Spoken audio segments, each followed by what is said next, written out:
ನಿನ್ನೆ ನೈಟು ಕರೆಕ್ಟಾಗಿ ಮಧ್ಯರಾತ್ರಿ 2:15 ಚಿರತೆ ಬಂದು ನಮ್ಮ ನಾಯಿನ ತಿನ್ನೋಕೆ ನೋಡಿದೆ. ಅದೃಷ್ಟ ತಪ್ಪಿಸ್ಕೊಂಡಿದೆ. ಸೊ ಕಂಪ್ಲೀಟ್ ಡೀಟೇಲ್ಸ್ ಇಲ್ಲಿದೆ ನೋಡಿ.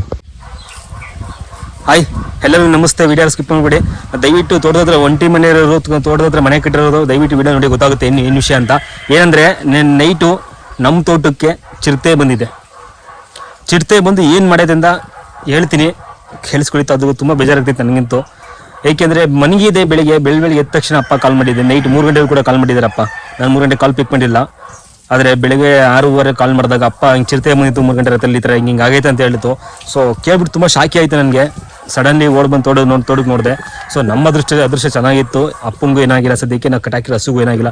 ಬಟ್ ನಾನು ಪ್ರೀತಿಯಿಂದ ಸಾಕಿರೋ ನಮ್ಮ ಕೆಂಚ ನಾಯಿ ಅದಕ್ಕೆ ಚಿರತೆ ಹಿಡಿದ್ಬಿಟ್ಟಿದೆ.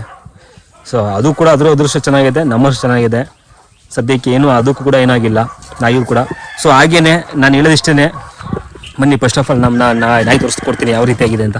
ನೋಡಿ, ನೀವೇನು ನೋಡ್ತಿದ್ದೀರಾ, ಈ ಪ್ಲೇಸಲ್ಲೇ ನಮ್ಮ ನಾಯಿನ ಕಟಾಕಿದ್ದು ರಾತ್ರಿ ನೈಟು 2:30 ಬಂದು ಅಟ್ಯಾಕ್ ಮಾಡಿರೋದು. ಇಲ್ಲಿ ಪಕ್ಕದಲ್ಲಿ ಕರಾಕಡ, ಅಲ್ಲೇ ಪಕ್ಕದಲ್ಲಿ ಕರಾಕಡ ಹಾಕಿದ್ದು. ಕರಿಗೆ ಅಟ್ಯಾಕ್ ಮಾಡಿಲ್ಲ. ಸೊ ಇಲ್ಲಿಂದ ಬಂದಿದೆ, ಈ ಮರದಿಂದ ಎಗ್ರಿ ಹೊರಗಡೆ ಬಂದಿರೋದು ಚಿರತೆ. ಸೊ ಹೋಗ್ಬೇಕಾದ್ರು ಕೂಡ ಹಂಗೆ ಹೊರಟಾಗಿದೆ. ಏನೇನಾಯ್ತು ಅಂತ ಎಲ್ಲ ಎಕ್ಸ್ಪ್ಲೇನ್ ಮಾಡ್ತೀನಿ, ಬನ್ನಿ ಗೊತ್ತಾಗುತ್ತೆ. ನಮ್ಮ ಕೆಂಚ ಸದ್ಯಕ್ಕೆ ಏನೂ ಆಗಿಲ್ಲ, ಮಲಗಿದ್ದಾನೆ. ಎಲ್ಲ ಮೇಲೆ ನೋಡಿ, ಫುಲ್ಲು ಹಿಡಿದ್ರ ಫೋರ್ಸ್ಗೆ.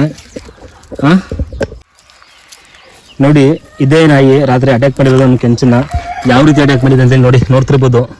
ಅದು ಉಗ್ರಲ್ಲಿ ಹೊಡೆದಿರೋದಕ್ಕೆ ಈ ಥರ ಆಗಿದೆ. ಅದು ಕುಯ್ಕನಂಗೆ ಎಲ್ಲ ಕಿತ್ಕೊಂಡು ಫಸ್ಟ್ ಹಾಸ್ಪಿಟ್ಲ್ ಕರ್ಕೋಬೇಕಂತಿದ್ದೀನಿ. ಹಾಸ್ಪಿಟ್ಲ್ ಔಷಧಿ ಹಾಕಿದ್ರು ಕೂಡ ಅವ್ರು ಕೂಡ ಈ ಥರ ಆಗ್ಬಿಡೈತೆ. ನೋಡಿ ಇಲ್ಲಿ ಎತ್ತಿದ್ರೆ ಇಲ್ಲಿ ಇರೋ. ಸೊ ನೋಡಿ, ಹಿಡ್ದಿರೋದು ಇಲ್ಲಿ ಕಾಣಿಸ್ತಿದೆ ಅನ್ಸ್ಕೋತೀರಿ.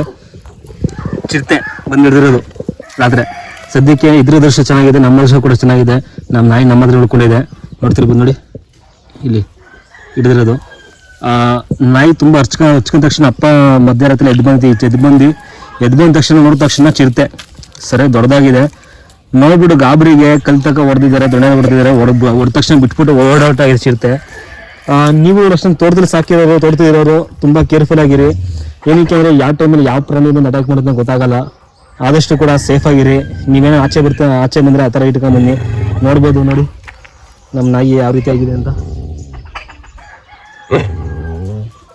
ಯಾವ ರೀತಿ ಅಟ್ಯಾಕ್ ಮಾಡಿದೆ ಅಂತ. ಇವಾಗ ಡಾಕ್ಟ್ರಿಗೆ ಕಾಲ್ ಮಾಡಿದ್ದೀನಿ, ಬರೋದಕ್ಕೆ ಬರ್ತೀನಿ ಅಂತ ಹೇಳಿದ್ದಾರೆ. ಬಂದರೆ ಇಂಜೆಕ್ಷನ್ ಮಾಡಿಸ್ಬೇಕು. ತುಂಬ ಬೇಜಾರಾಗ್ತಿದೆ, ಹಾಗೆ ಕೂಡ ತುಂಬ ಭಯ ಆಗ್ತಿದೆ. ಏನಕ್ಕೆ ನಾವು ಒಬ್ಬರೇ ಓಡಾಡ್ತಾ ಇರ್ತೀವಿ ಅಲ್ಲಿ ಇಲ್ಲಿ ತೋಟಕ್ಕೆಲ್ಲ.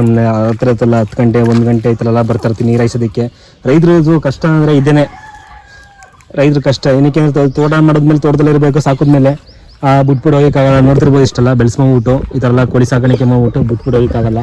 ಈ ಥರ ಇದ್ರೆ ಈ ಥರ ಕಾಡು ಪ್ರಾಣಿಗಳ ಕಾಟ ಮತ್ತು ಕಳ್ಳರ ಕಾಟ ಎಲ್ಲ ಇರುತ್ತೆ. ಇದೆಲ್ಲ ಎದುರಿಸಿ ನಿಂತ್ಕೋಬೇಕು. ಆದರೂ ಕೂಡ ನೋಡಿ ನಂಗೆ ತುಂಬ ಬೇಜಾರಾಗ್ತೈತೆ. ನನ್ನ ಡಾಗು ನಮ್ಮ ಕೆಂಚ ಏನೂ ಆಗ್ಬಾರ್ದು. ಕೆಂಚಂಗೆ ಏನಕ್ಕೆ ತುಂಬ ಅಲರ್ಟ್ ಮಾಡ್ತೇನೆ ನಾನು. ಇವನು ಇರೋದ್ರಿಂದ, ಕೆಂಚ ಇರೋದ್ರಿಂದ ಇದು ಏನೋ ಕೀರಗಳು ಅವಾಯ್ಡ್ ಆಗಿದೆ. ಮತ್ತು ಜನ ಬರೋರು ಕೂಡ ಎದುರ್ಕತ್ತಾರೆ, ಯಾರೇ ಬರೋಕ್ಕೂ ಮನೊಳಗಡೆ ನಮ್ಮ ಕೆಂಚ ಇರೋದ್ರಿಂದ. ಏನಕ್ಕೆ ತುಂಬ ಅಲರ್ಟ್ ಮಾಡ್ತೇನೆ. ಬೇರೆ ನಾಯಿ ಕೂಡ ನೋಡೋಕೆ ಸಣ್ಣ ಇರ್ಬೋದು, ಬಟ್ ತುಂಬ ಆ್ಯಕ್ಟಿವ್ ಮಾತ್ರ. ಯಾರು ಬರೋಕ್ಕೆ ಬಿಡಲ್ಲ. ಕಟಾಕಿರ್ತೀವಿ ಆದರೂ ಕೂಡ ಸೌಂಡ್ ಭಯಂಕರ ಸೌಂಡ್ ಮಾಡ್ತಾನೆ. ಇಷ್ಟು ಹೇಳೋಕ್ಕೆ ಇಷ್ಟಪಡ್ತೀನಿ. Thank you so much.